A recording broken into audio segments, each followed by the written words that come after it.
Para sa mga may pasok o lakad ngayong umaga, alamin natin kung uulan sa susunod na 3 hanggang 4 na oras. I-check po natin yan mula sa Project NOAA. Sa gawing kaliwa ng inyong mga TV screens, makikita ninyo ang color scale kung saan ipinapakita kung gaano kababa o kataas ang tsansa ng pag-uulan. Kapag blue shades, ibig sabihin mas mababa ang tsansa ng pag-ulan, pero tumataas po ang tsansa ng rainfall kapag aabot ng pula ang kulay. At dito nga sa ating mapa, dito sa may Luzon, karamihan po 30 to 40% chance of rain ay inaasahan dito sa may western side ng Luzon at gawing dito sa may Bicol region. At dito naman sa may Visayas, yung malaking bahagi po ng Kabisayaan makakaranas sa mga pag-uulan, particular na ang eastern, central at western Visayas. At pagdating naman dito sa Mindanao, asahan natin sa Caraga ang mga pag-uulan sa susunod na mga oras. Kayo po mismo malalaman ninyo ang data na ito.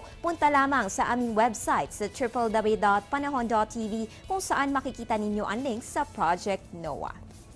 Ngayon, i-check naman po natin ang status ng mga pangunahing dam sa Luzon, particular na ang Magat, Pantabangan at Angat Dams. So, unahin po natin itong Angat Dam, no? Matatagpuan sa Norzagaray, Bulacan. Dito nanggagaling ang supply ng tubig para sa irigasyon, pati na ang domestic consumption ng ating mga kababayan dito sa Metro Manila at mga karatig bayan. Base sa pag-asa, ang ating current water level ay nasa 213.31 meters. Within 24 hours na bawasan lamang yan ng 0.16 meter.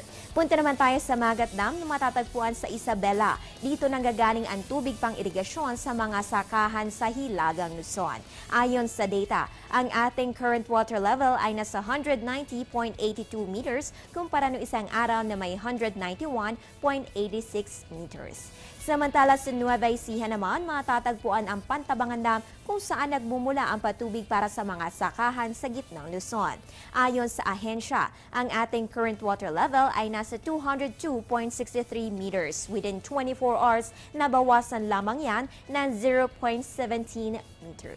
So far, maayos naman po ang estado ng water level sa mga pangunahing dams base sa datos na Pag-asa Hydromet Division. Sa iba pang balita, nananatili sa Alert Level 2 ang Bulkang Mayon.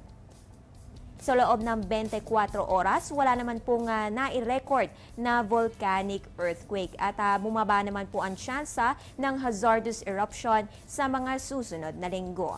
Samantala, dito naman sa may Bulkan Taal, ang naitala po ang volcanic earthquake, 8 po yan within 24 hours. At naobserbahan rin po ang pagbaba ng water level at pagtaas naman ng acidity nito. Ayon sa PHIVOLCS, mananatili pa rin sa Alert Level 1 ang Bulkan Taal. More about the weather, aming hatid makalipas lamang ang ilang paalala.